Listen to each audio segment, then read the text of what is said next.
we are at EAA Oshkosh 2021.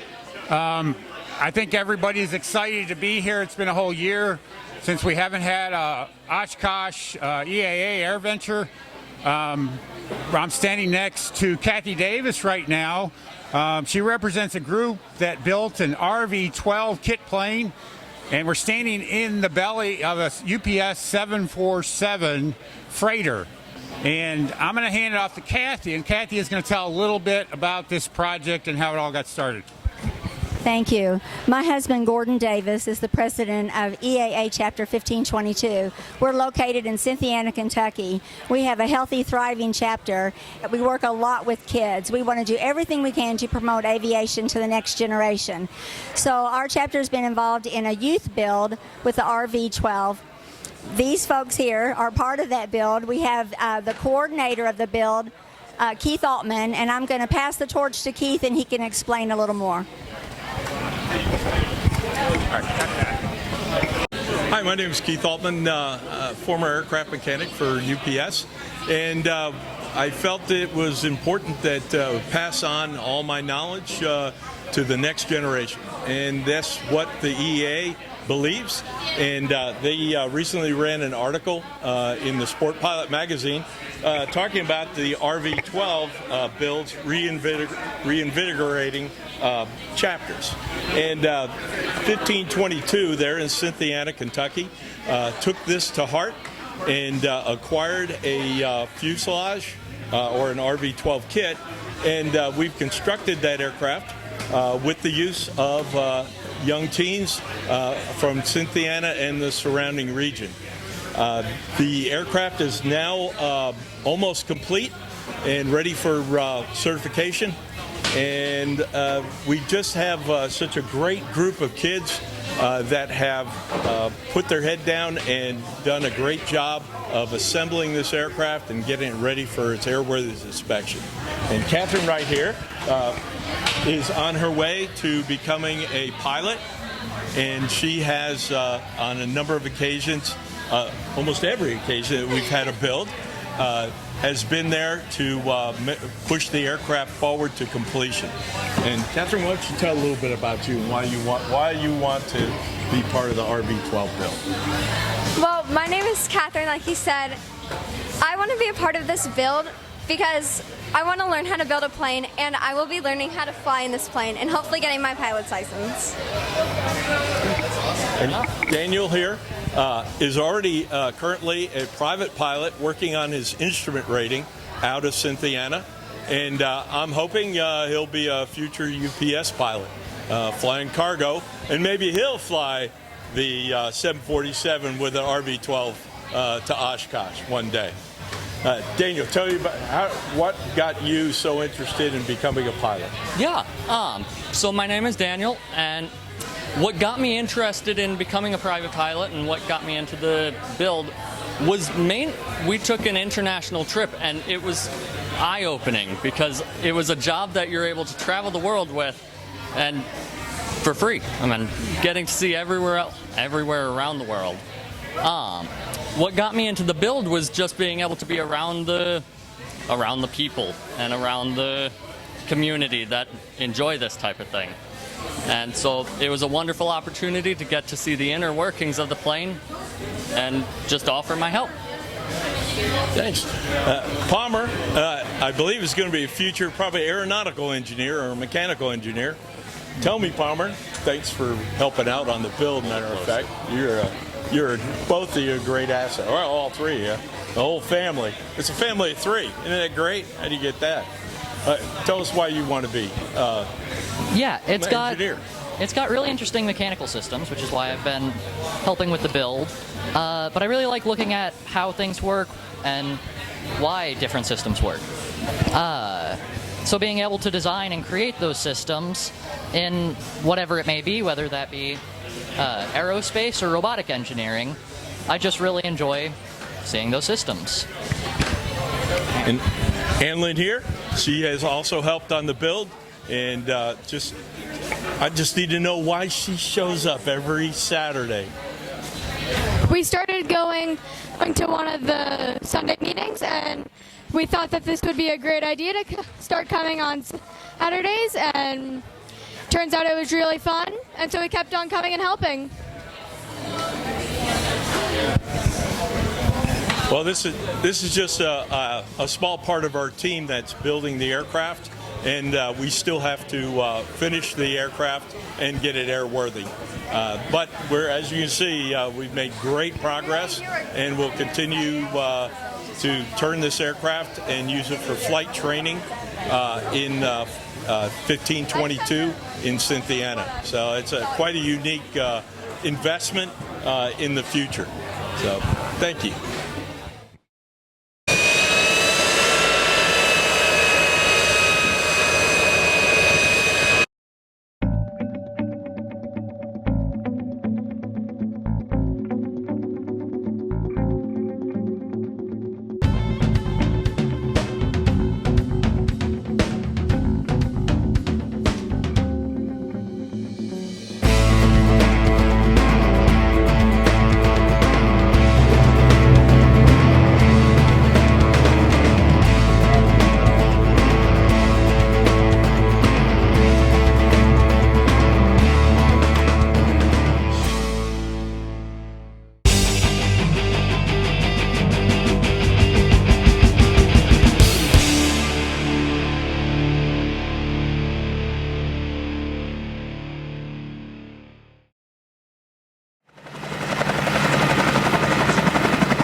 Here we are at EAA Oshkosh AirVenture 2021.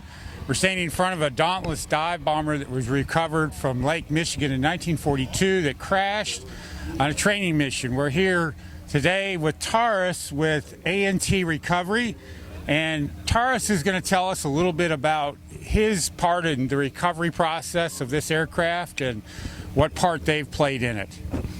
Taurus, take it away. I'm the Chief of A&T Recovery. We contract with the Naval Aviation Museum Foundation on behalf of the National Naval Aviation Museum to locate and recover their lost World War II aircraft, primarily from Lake Michigan, because close to 130 were lost in the lake, and we are pretty good at it, and we recovered about 40 of them. Okay. Taurus, can you tell us a little bit more in-depth history about this? I understand it's changed hands a lot during its lifetime after it was recovered. Could you tell us a little bit about that? Well, the aircraft crashed late November 1942. The pilot perished, which somebody else will tell you a little bit about that.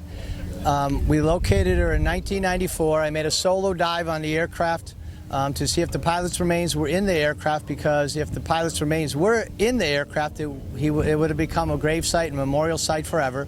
But all the seatbelts were unbuckled, so the pilot apparently made it out of the aircraft. We recovered it a few months later and sent it to the USS Alabama, and stuff happens and it didn't get restored, so it went to the USS Midway, didn't get totally restored there, went to the Flying Leathernecks Museum, and their doors closed about 6 months ago, so it will now be sent to the Kalamazoo Aviation History Museum, known as the Air Zoo, where restoration will be complete.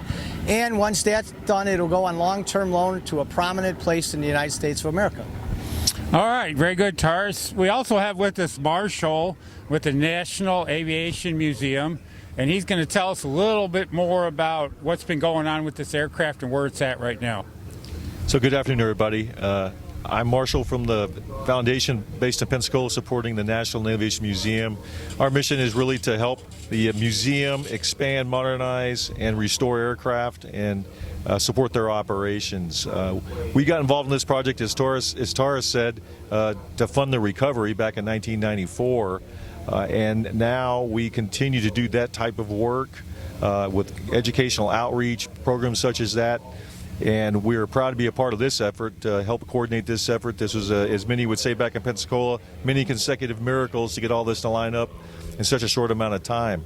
So we are endorsing, along with the museum, the movement of the aircraft and Flying Leatherneck Museum up to Kalamazoo to the Air Zoo, with the en route stop here in Oshkosh, so that we get the opportunity to show the public and tell the public about the history of this aircraft and the pilot who perished in the subsequent crash of the aircraft.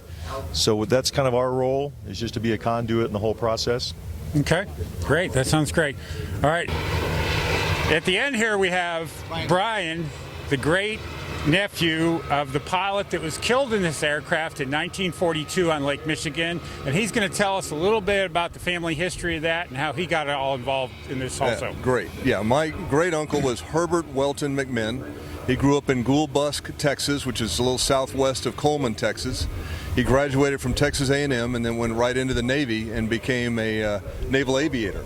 He qualified for carrier landings, and on one of his final trip, on his final trip, he took off from the USS Wolverine, and we assume due to a fuel problem, the engine died, and he ended up putting the airplane down in Lake Michigan, about 10 miles offshore of Chicago. It was witnessed by really a good citizen that wrote a very complete letter to the Navy, and that was useful in helping you guys locate the aircraft, right? Yeah. And our uncle died, it was a mystery to us. They never recovered the body. They never recovered the aircraft at the time.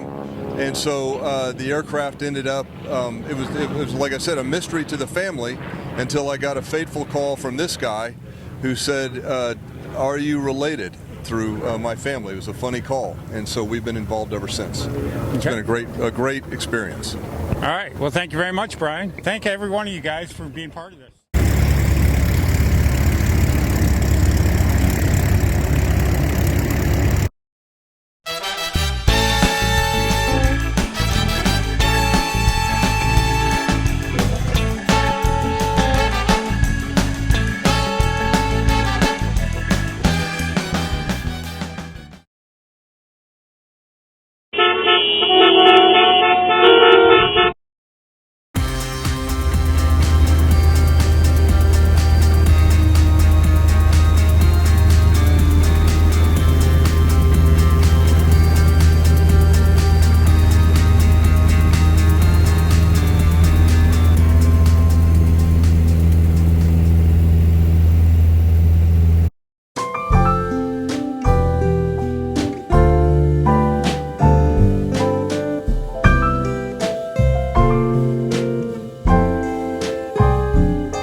What's your name, buddy? Liam. Yeah? Where are you going in your airplane? I'm going to the ocean. Yeah? All right, you're doing a good job. Thank you. You're welcome. A little better. Let's try it one more time. One more time. Come on, guys. With enthusiasm, like you're getting ready to go to the moon, kind of deal, okay? 1, 2, 3. That's my ride. Let's try it again. You gotta do it together. Yeah. 1, 2, 3. Hey, that's my ride. Excellent. And on the end there we have Brian. Brian is the great nephew of Herbert McMinn. Herbert, the great nephew of Herbert McMinn. I'm sorry. Herbert Welton McMinn. Okay. That's what cuts the great grandson of Herbert Melt. Okay. Let's just start again. Okay. Take 286. All right. It was the greatest interview, and I'm so glad we were able to do this because I'm just pleased and honored to be able to do the interview, and interviewer was really a great guy. Thank you. Okay. All right. That's enough.